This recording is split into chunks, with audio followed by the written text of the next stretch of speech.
صالح سالفتك يا شاي. عطني بس شوي بخبرك. يلا نبي نصور. ثانية واحدة. يلا زين. ها خلصت؟ اصبر يا اخي. جاهزين؟ اكشن.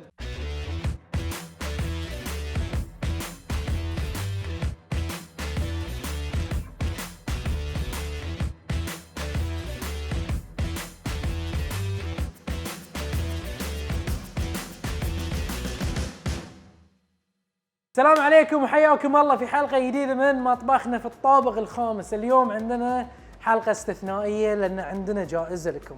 شفتوا في بداية الحلقة ترسنا هذه البوكس شاي، ما عليكم إلا يوصل هاي الفيديو حق 5000 مشاهد، كلش بسيط، ما عليكم إلا تسوون منشن فولو ولايك على هذه الفيديو وإن شاء الله تكونون من الفايزين. وعشان تضاعفون فرصتكم بالفوز عندنا بوكس ثاني، ما عليكم الا تتابعون قناتنا على اليوتيوب، سووا سبسكرايب لايك وكومنت وان شاء الله هذه فرصتكم الثانيه حق الفوز. هذه قوط الشاي في تقريبا سعره حدود 45 دينار، في انواع كثيره من الشاي المتنوع وبيوصلك ليه عندك في البيت وين ما كنت ان شاء الله. في حلقتنا اليوم قلنا بنسوي وصفه الناس كلها تحبها. ولدي اشتكى علي قال لي بابا انا ابي شيء انا اكله، كل مره يقول لي انت اشياء انا ما اكلها، فانا اليوم اختاريت اسوي له تشيكن فاهيتا، وانتم اغلب الناس يحبون الدياي فبتكون ان شاء الله وصفه سهله، فتتابعوا الوصفه وان شاء الله تعجبكم. حق وصفتنا اليوم بنحتاج صدور دجاج، وبنسهل الموضوع هالمره بدال كلينج فيلم بنستخدم الزب لوك باج، ما علينا الا نحطها داخل التشيس. هاي عندنا اوريدي تشيس حطينا داخله الصدر. بناخذ المطرقه وبنطقه، كان شفتوا حلقه الدياي المغرمش اللينك تحت، بتشوفون نفس الطريقه خذيناه وضربنا الدياي. مثل ما تشوفون هني طقينا الدياي، سوينا له تندرايزيشن، هاي بيساعدنا في عمليه الطبخ انه يكون الدياي لين. الحين علينا بس نتبل الدياي، وحق تتبيلاتنا بنستخدم اشياء اللي هي عندنا البابريكا فلفل الحلو، بنستخدم فلفل حار، هذه على ذوقكم، هل تبون منه وايد والله شوي على كيفكم. بحط انا المقادير كلها تحت. عقب شوي بنحط شوي تشيلي فليكس اللي هو الفلفل الجاف، عندنا الكمون بنحط تقريبا قفشه صغيره، بنحط هني عندنا كزبره، وبنحط اخر شيء اللي هو الاوريجانو، هذه حق البهارات. حق الاشياء الثانيه اللي بنضيفها على الطبخه بنضيف ثوم اوريدي مقطع. الثوم بعد اختياري، كيفكم تبون تحطون ولا ما تحطون، شيء راجع لكم. وعشان ندمج هذه الامور كلها بنحط اللي هو الزيت النباتي. الزيت النباتي تقريبا ملعقتين بتكون كفايه. وما ننسى اهم شيء نملح، فعندنا هني الملح، ونحط بعد شويه فلفل اسود. وهذه عندنا الحين التتبيله الدياي داخل الشيس. مع الحلو في الاتشاس ان نقدر نحرك التتبيله على كيفنا. الحين بنروح نحطها في الثلاجه تقريبا 20 دقيقه عشان يتبل. حطوا في بالكم اي بروتين تبون تتبلونه بسرعه حطوه في مكان بارد.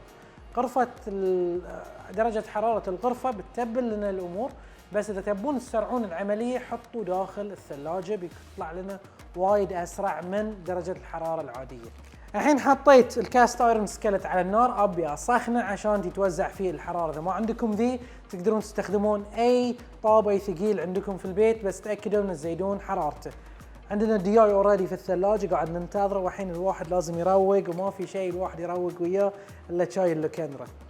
الحين عندنا الدياي حطيناه في التتبيله تقريبا 20 دقيقه. اذا عندكم وقت اكثر اخذوا راحتكم، يعني حتى اوفر نايت بتطلع عندكم النتيجه افضل.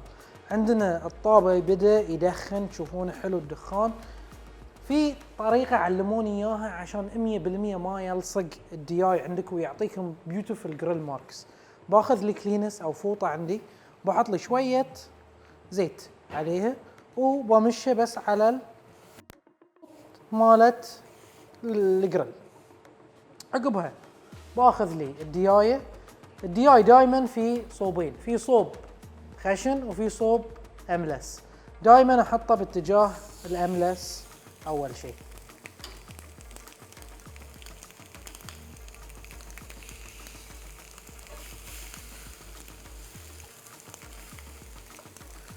بنخليها على النار تقريبا 4 دقائق. هالمره ما بستخدم الفرن، فبخليها 4 دقائق بجهه وبخليها 4 دقائق بجهه ثانيه وبيبرز ان شاء الله ويانا. هذه عندي الحين عقب 3 دقائق تقريبا. شوفوا الدياي شلون صار، الجريل ماركس حلوين، جميل، ريحته فظيعه، لونه ممتاز. هذه اللون اللي احنا قاعدين نداوره. خلينا نزيد الطعم اللي موجود في الجريل. عاده انتم الحين في الجريل تقدرون تحطون صوصات، تقدرون تحطون اشياء، وابسط شيء تقدرون تحطونه الحين على الدياي ان ناخذ لنا شويه عصير ليمون وبس نمسحه على الدياي. هاي بيعطينا حموضه، بيعطينا طعم زياده في الديايه وبيخلي الديايه عندنا تلمع. في ناس يحطون شويه زبد، يحطون اشياء ثانيه، بس عاده انا احب الليمون معاه، طعمه صجي وطعمه الاوثنتيك. عقب 4 دقائق، قلبناه 4 دقائق بالضبط، 8 دقائق انا بشيله من الطابه وبخليه هني يرتاح. اهم شيء تخلونه يرتاح. كل ما خليتوا الدياي يرتاح تقريبا 5-7 دقائق بترجع السوائل داخله، وقت اللي نقصصه ما بينشف علينا الدياي. الحين في نفس الطابه اللي موجود انا بحط اللي هو الفلفل الرومي نوعين عندي. البصله اقدر اقصصها واقدر احطها مثل ما هي، انا شخصيا احبها مثل ما هي، فمن برا متحمشه ومن داخل للحين طريه وحلوه، ويمكن حتى بعضها في النص للحين ما انطبخ، فيكون عندي اكثر من تكستشر موجود في الطبخه.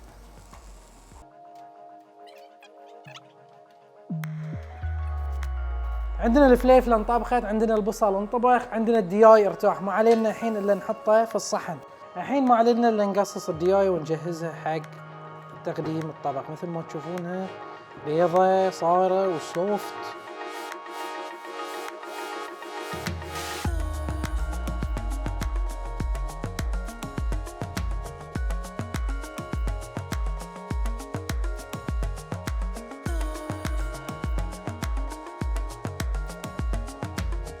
وهذه عندنا الحين هي الفاهيتا الدياي، مع حطينا لها ساور كريم، حطينا صلصه، حطينا الجبن، حطينا جواكامولي.